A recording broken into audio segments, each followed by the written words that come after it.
I'm Tracy Baxter with today's Record Newswatch.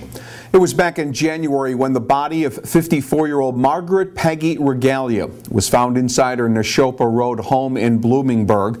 State police had been called to investigate after Regalia had failed to show up for work at her job.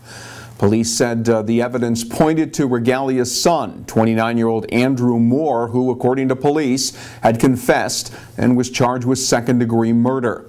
The story has now taken a strange turn, with word that Moore has pleaded guilty to fatally strangling his mother as part of an assisted suicide pact. Moore pleaded guilty to a second-degree manslaughter charge in Sullivan County Court and will face up to 15 years in prison when he is sentenced December 18th. Sullivan County District Attorney Jim Farrell said the investigation confirmed that Moore and Regalia had a suicide agreement, something that Moore had told investigators at the time of his arrest. Now look for more information on this story as it develops here at Record Online and in tomorrow's Times-Herald Record. A Highland Mills woman faces felony charges of grand larceny and falsifying business records for allegedly stealing thousands of dollars from a Middletown-based healthcare agency by signing timesheets with a fictitious name. 44-year-old Rosemary Valdez was arrested following an investigation involving state police and the Family Empowerment Council. Police say the organization had provided a home health nurse to Valdez to help with a disabled family member. Investigators say Valdez then helped the nurse set up a direct deposit account, and during a time when the nurse was out of the country, police say Valdez signed time sheets using the nurse's name, then accessed the account to steal about $7,700 using a debit card she maintained to the account.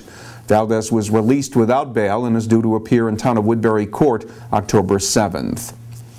Town of Wallkill police have charged a Middletown man with robbery after he allegedly threatened to assault a female acquaintance who would agree to give him a ride to Middletown if she didn't give him her money.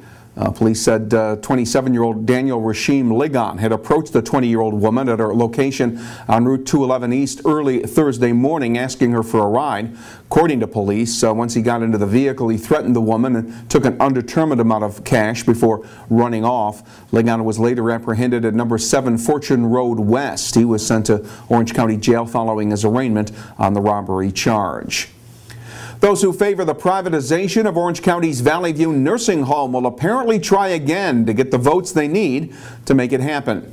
The county legislature voted 12-9 back in April to turn the facility over to an independent board that would then sell Valley View to a private operator. But a judge's ruling invalidated the vote, saying a 14-vote supermajority of yes votes is needed. Valley View sale issue goes to a pair of legislative committees next week, with a possible revote September 29th or October 2nd by the full legislature. Orange County Executive Steve Newhouse has said the sale of Valley View would help the county financially, since it currently faces a $60 million deficit and the threat of the layoff of hundreds of county employees. If you have Easy Pass and your travels take you through the Harriman Toll Plaza, the state probably owes you some money. The Thruway Authority says it will credit the accounts of about 35,000 Easy Pass customers who were overbilled by a small amount when they entered the Thruway northbound from Route 17 in Woodbury. According to the authority, it has corrected the electronic error at the Harriman Toll barrier that occurred between August 14th and September 5th. Those who were overbilled should be credited automatically on their next Easy Pass statements.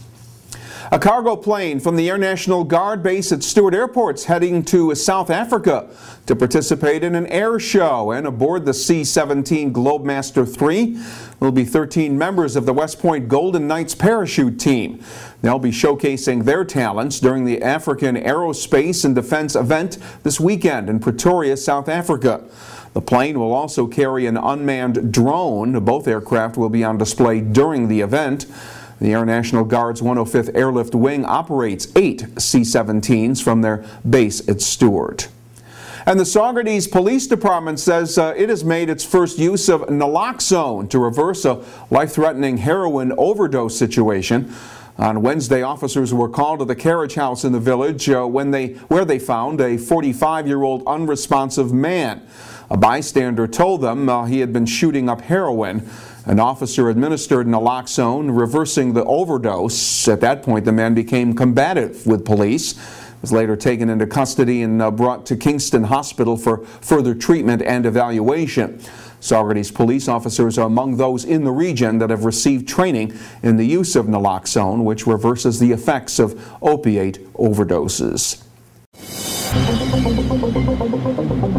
Sunday will definitely be the better day this weekend weather-wise. Saturday will be cloudy and cooler with showers likely, especially later in the day and evening. Temperature Saturday not expected to get above 65 degrees. Sunday will be mostly sunny and a bit warmer with the highs around 70 degrees. You'll stay informed by reading the Times-Herald Record this weekend and keep clicking here at Record Online for breaking news throughout the weekend. For Record Newswatch, I'm Tracy Baxter.